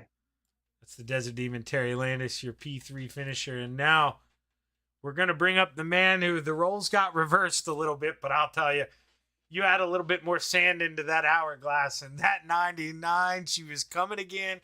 Gavin, talk to us about that hot rod. It was amazing. It was an amazing race. The car felt really, really good out there. It was a great race between me and Blake. You know what though, driver screwed up. I made two minor errors that probably could have had Blake cleared maybe, or at least been a little bit further up side by side with him. I clipped the berm in 1 and 2, and in 3 and 4. Trying to do a slider on him. I knew I was going to clear him, and then I think on the last lap there, I was trying to get all the moisture coming off the bottom. I clipped it again. It just killed my momentum. And then I almost still got him again. I messed up my entry in 3 and 4, and I still almost got him. So, but no, Blake ran a good, clean race. He was fat. He's tough to. You're not going to make. You can't make mistakes and expect to be passing him. So, congrats to him on the win. It was a great battle, but the car felt awesome. It felt really good. It was a heck of a drag race down there to the line. Now I know you want to do it the right way, Gavin, but they're coming into 4 or 5 to go. When you start edging up underneath them going down the backstretch, is there any thought creeping in that head to send that sucker in and go for a slide job? It's tough to do here. And honestly, sometimes too, it might hurt you more. Huset's is so tight that you throw a slider, especially how slick it is, the car will just keep sliding up. You end up getting in the wall. So kind of crossed my mind, but I was more. I thought I could make the bottom work, and especially the way I had the car rolling. I thought it'd be better to pass that way because sometimes you send that slider in and you end up sliding up. And you have to get off it so much it kills all your momentum, or you kind of send it a little too much. You get up in the wall. There wasn't a lot to bite. A lot of bite up there at the top, unless it was at the very, very top in 3 and 4. And then 1 and 2, but the 1 and 2 is just too far around. But um, to get there, by the time you got there and got the car going again, it probably would just kill my momentum anyway. So I don't think it would have worked unless I kind of just planted it on his nose and had to have him basically stop, but and killed his momentum. But I thought I could make the bottom work, and I almost did. It just a couple errors on my part. But that's racing. We'll have to go one spot better next time. Yeah, man. I mean, you had the hook set. You were reeling him in. Just ran out of time. That was a heck of a run, Gavin. Congratulations on another podium, man. We need you here on Wednesday nights. You're giving Blake a run for his money. And well, you see, I mean, come on. You're a realistic driver. If you're not here, you saw what would have happened tonight. So, great run, Gavin. We appreciate you showing up. Way to make it interesting. Good P2, man. Who you want to thank? Thanks, Shaggy. Now, unfortunately, with my schedule, I can only do every other week. So I get here when I can, and I don't want to let Blake run away and Patrick and those guys run. I know Patrick's always good too. I don't want to let those guys run away with this too much. I gotta give them a little bit of competition. But no, I just want to thank you, Shaggy, for doing an awesome job with the broadcast. I want to thank Coast to Coast Racing, all the sponsors, all the admin, everybody involved in this league that puts a show on and allows us to come out here and race and put on a good show for everybody. And I just want to thank Full Throttle Motorsports, FTM, Chatham Motorsports, Mike Schick Motorsports Design, Velocity Race Design, Northeast Outlaw Motorsports, Swan Speed Shop, Super Dirt Car Series. Let's thank all the sponsors that support and help this team out. I just want to thank the fans for coming out watching these races and supporting this league, and I hope we put on a good show for you tonight. And I just want to thank my fans as well for coming out and always taking the time to watch my races.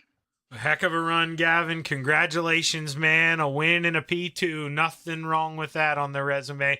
Can't wait to get you back here for Hometown Heroes. But until then, maybe I can find out your employer and get you off that job so we can have you here Wednesday. Ask for some time off, yeah. Yeah.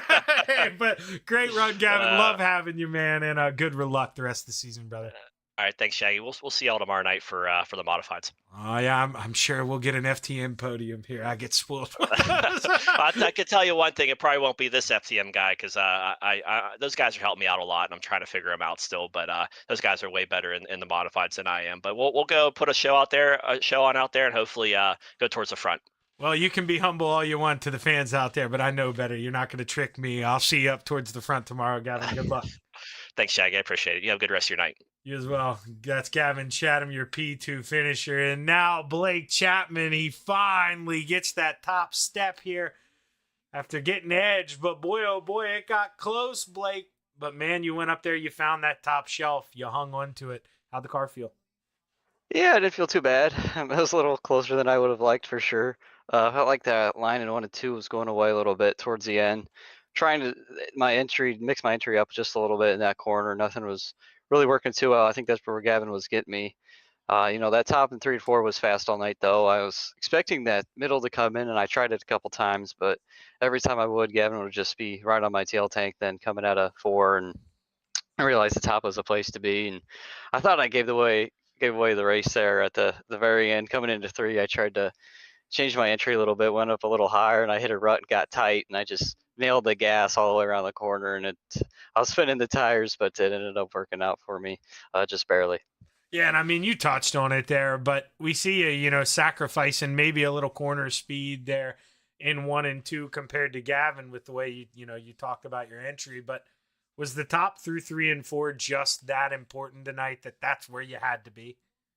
Yeah, I think so. It's usually pretty fast. Like we saw it in the 360 race, how fast it was, and I assumed it was going to be there for most of the night. But like I said, I've seen that middle come in too, pretty fast. But it was just a little too quick up top all night in 3 and 4, which I don't mind running it up there. So it worked out all right for us. Well, man, side by side as you cross the charity stripe. Heck of a race here, Blake. Congratulations on another win, extending that points lead that much further. But before we kick you out of here, man, you know the drill. You got a lot of pretty stickers on that car. Let's hear about them. Of course, I got to thank family first for watching. I got to thank Terry and all the other guys down at the Kite Sim Racing team and the Can-Am Racing team. Got to thank Preston at Epsilon Sprint Wraps and Andy at AJ Custom Creations.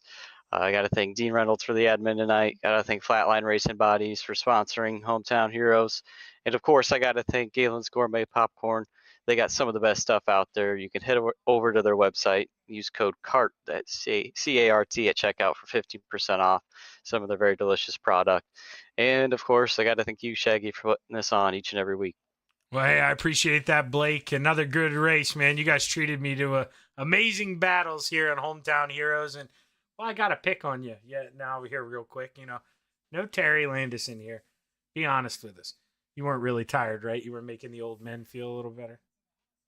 I don't know, man. It gets kind of tiring running that top. I would have been gassed if we were running it all the way around the track, but yeah, maybe I was exaggerating just a little bit for the old guys. Well, hey, that's nice of you to do, man. Makes them feel better. And congratulations, Blake. You gonna be running tomorrow night here, Thursday Night Thunder? I don't think so, but don't count me out just quite yet. All right. Well, I'll try to keep up with you on Monday night when you're back here. Good luck the rest of the way, Blake. Thanks, Shaggy. Blake Chapman, your 410 feature winner. And we had saw it a little bit there. Is, you know what? I got nothing better to do here. Shows went quick. Let's go back. Let's take a look at that final lap here between those two. This is coming to the white flag. And you'll see Gavin Chatham. I mean, he gets a good run here, but clips that berm like he talked about. Maybe if he doesn't clip that berm, he could send it in there and make it stick. But Blake right now losing, winning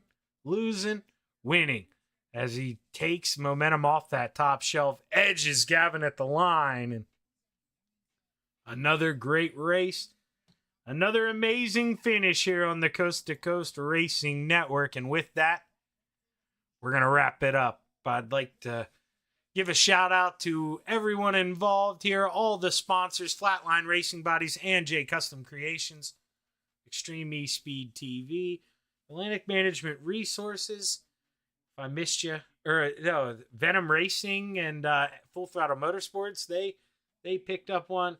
We appreciate all the support, and we couldn't put on these amazing broadcasts without you. And on behalf of all the admins, Roger Craig at Coast to Coast, I'm Zach Chapman saying so long, have a good evening, and we'll be back live tomorrow night for Thursday Night Thunder here on Shaggy TV on the Coast to Coast Racing Network. So tune in, hit that like button, hit that subscribe button. Good night.